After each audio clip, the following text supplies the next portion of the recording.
We are here again on Wednesday Wins, where we have real conversations with exceptional individuals and winners across various spheres of influence. While the world celebrates spotlights, we dive deep down into the stories that happen behind the scenes of these phenomenal personalities. I remain your host, Ojo Oluwaseun.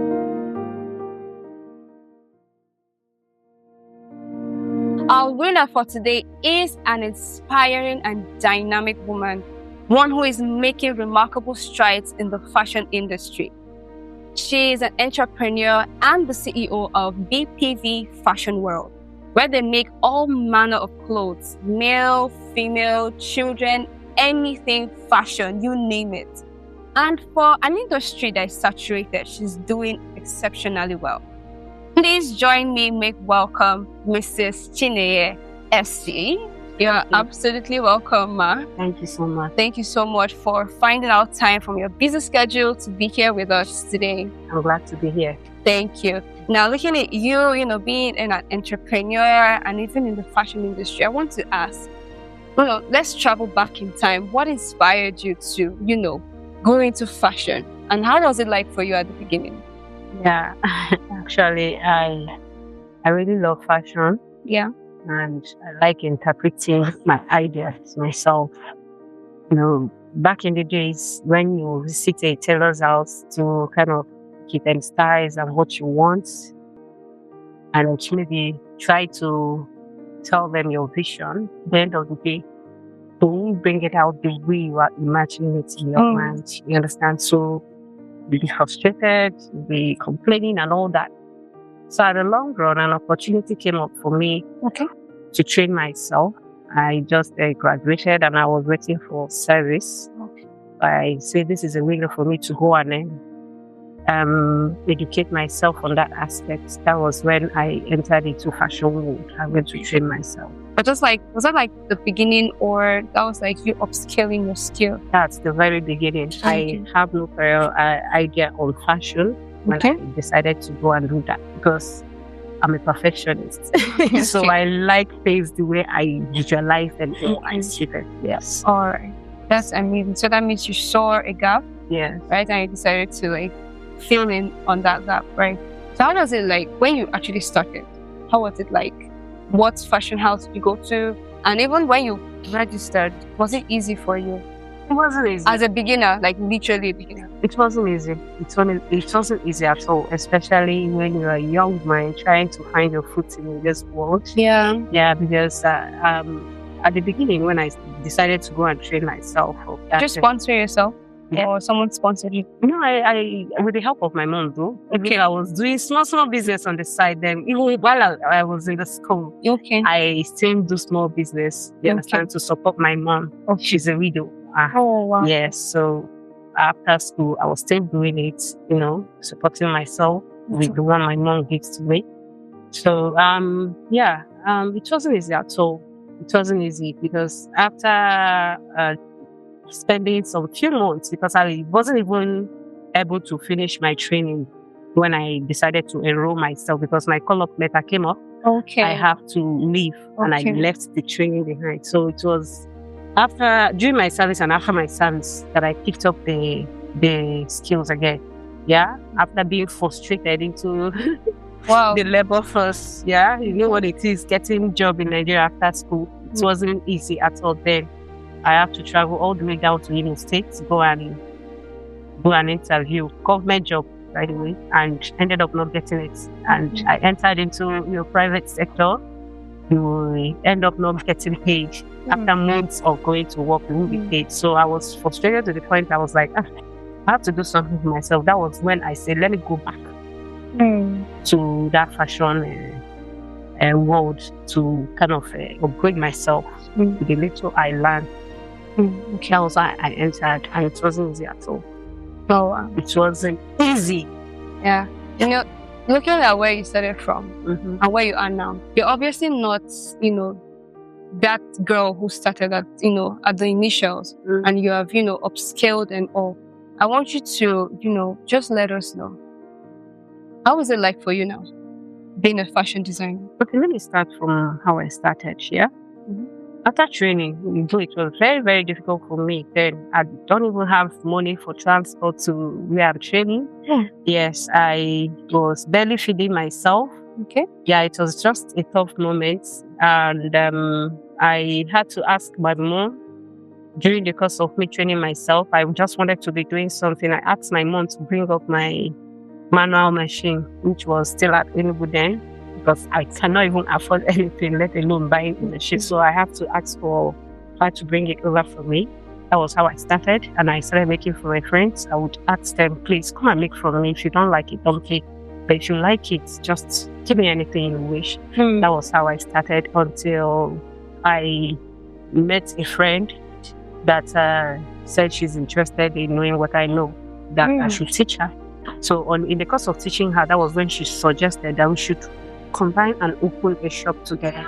Oh, okay. Yes. So you collaborated with someone? Yes. Okay. We collaborated, whereby my duties would be the production aspect, Okay. and she would be the marketing aspect. That was how we started.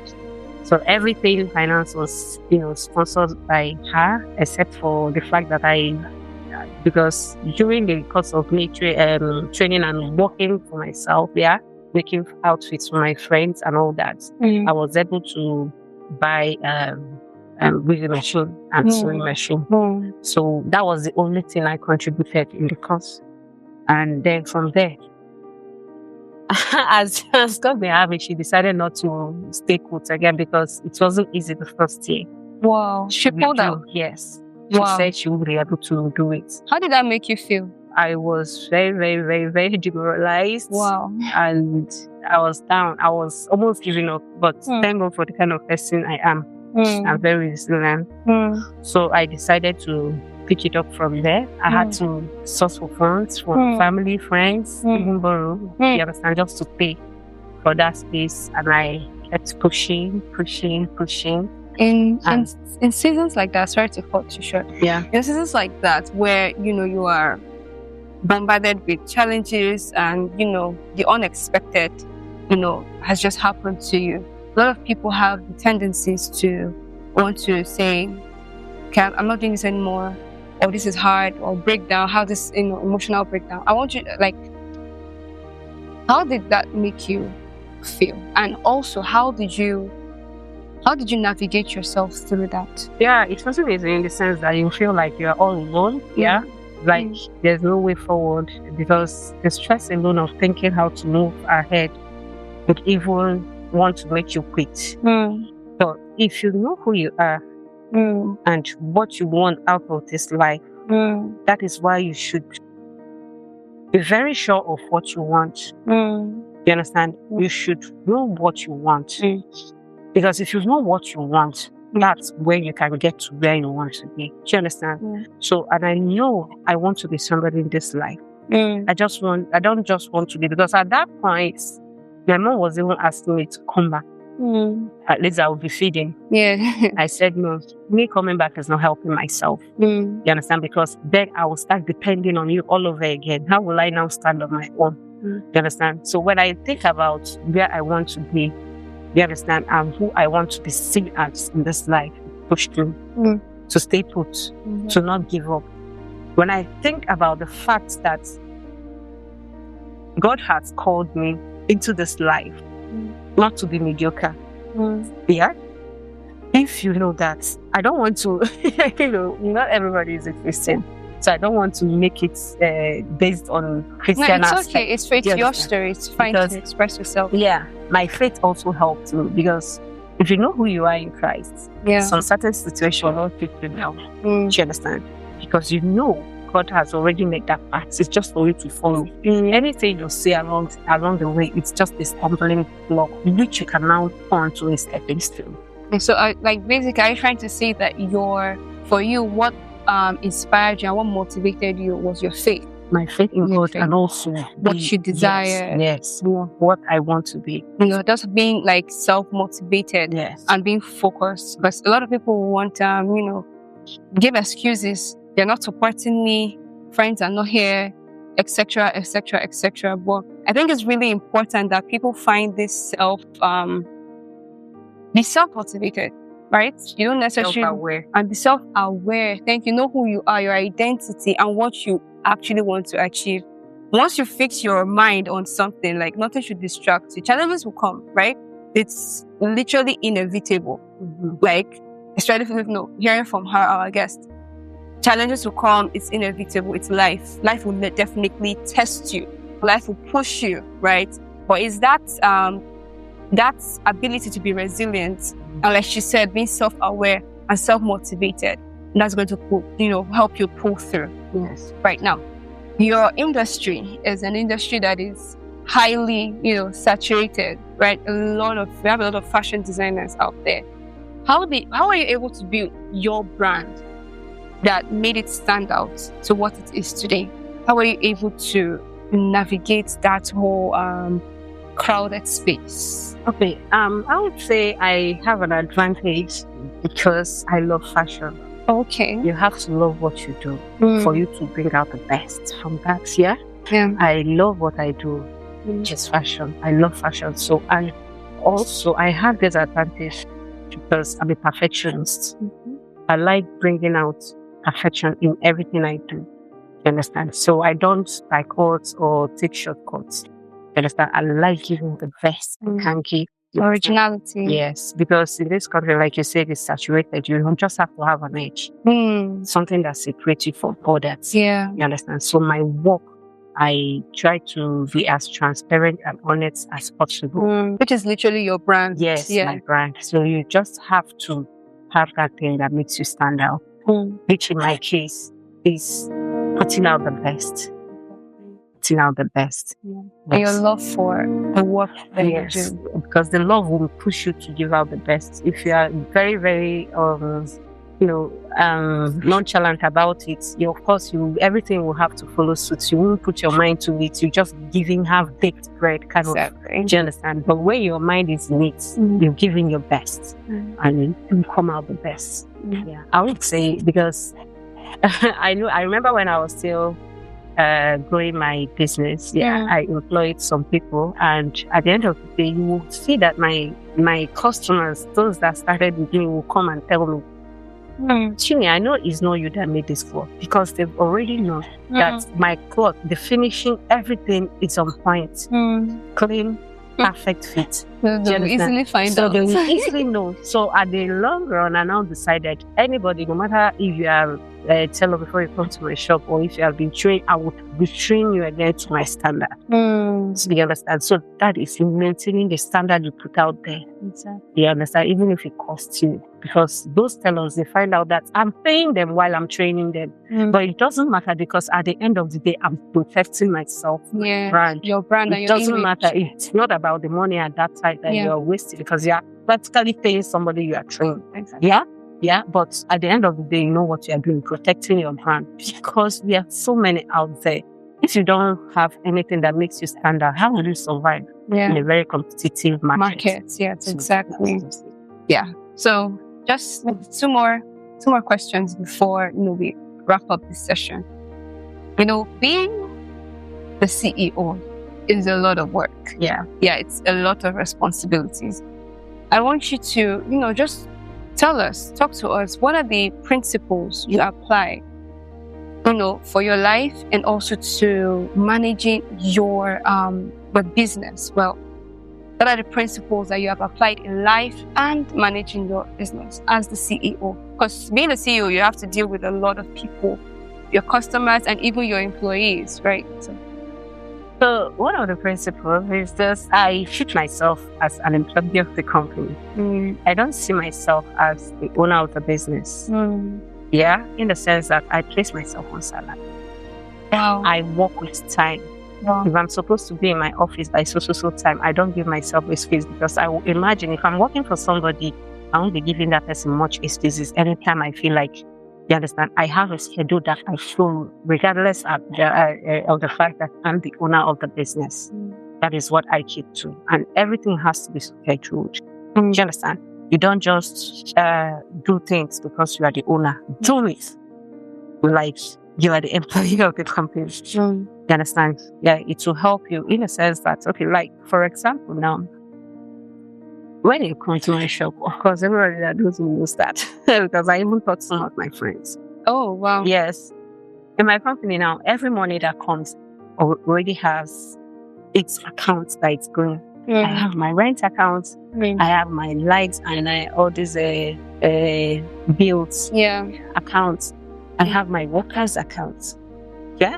So at the end of the day, we now take out and pay salaries from the account that is due for salary. So every month that comes into my queue on my office space, we have a percentage that goes to each account to make it very easy to keep account of your records and finances. Do you understand? That's another thing I appreciate. So that means you try to create the structure, regardless of sentiments or your personal feelings, and all. Just put in the structure to ensure that the business is, rolling. Yes, because sometimes we'll be carried away with the fact that we are the owner of the business and let so many things lie without knowing that it's actually killing your business. So that's very valid. That's very valid. All right, one last thing. I want you to, because one of the essence of this particular program is to inspire young minds. We want people out there to look at those who have gone ahead of them and be motivated to know that there is nothing impossible, right?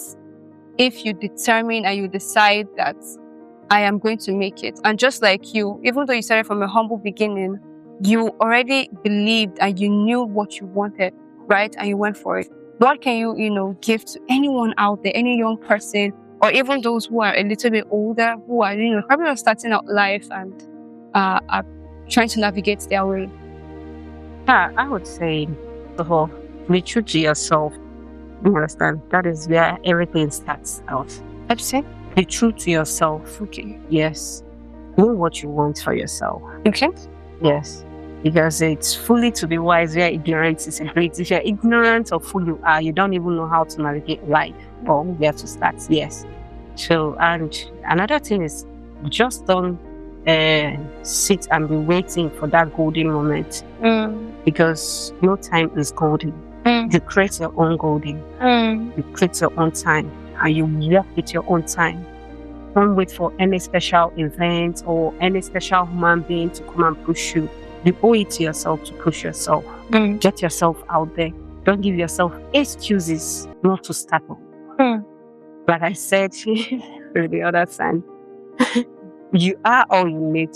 And where you are is where you need to be to start. You don't have any special knight in shining armor coming to save you. You save yourself. You understand? Sure. Start from that very little humble beginning. You understand? Don't overlook it. Don't neglect it. Start with anything. Start from anywhere. Yeah. And the rest will be history. And again, your faith in God, you understand, will also help you. You understand? When you bring yourself close to God, life is so much easier. Yeah. If I had known what I know today, sis, I think I would have gone further than this. Do you understand? God is the key. You're still God has helped you. God is the key. Yeah. I really put in first in everything I do, because I find out that everything you need to know about life, everything, every single detail you need to be successful in this life is in the Bible. It doesn't matter whether you're Muslim, whether you're Christian, just do the try. Yeah. It's like a map to this life. I don't want it to sound as if I'm preaching, because I'm telling you what that works for me. Yeah. You understand? You find out every little detail that you pass through or you go through in your daily living that you don't know how to go about. The answer is there in the Bible. You understand? If you know yourself and know the God you serve, everything is just dust and done. Done and dusted. Exactly. Yes, done and dusted. Amazing. Wow. I feel like that's really profound. And if there's one thing that you have demonstrated that I believe is worth emulation, is this ability to be self-motivated, not waiting for the perfect moment, not waiting for like you said, a knight in a shining armor to help you or what have you, to create your own moment, to create your own golden moment. I really feel that's so profound. We're so grateful Thank you. that you were here and you were able to share all of this, remarkable stories with us. We're so grateful. Thank you so much, Mar. Thank you. We're really, really grateful. All right. With that, we've come to the end of this episode of Wednesday Wins. And I want you to remember this. Everyone is born with great potentials to do great things. But only those who put those potentials to work will amount to greatness. Thank you so much for joining us on this episode, and we'll see you next time. Bye.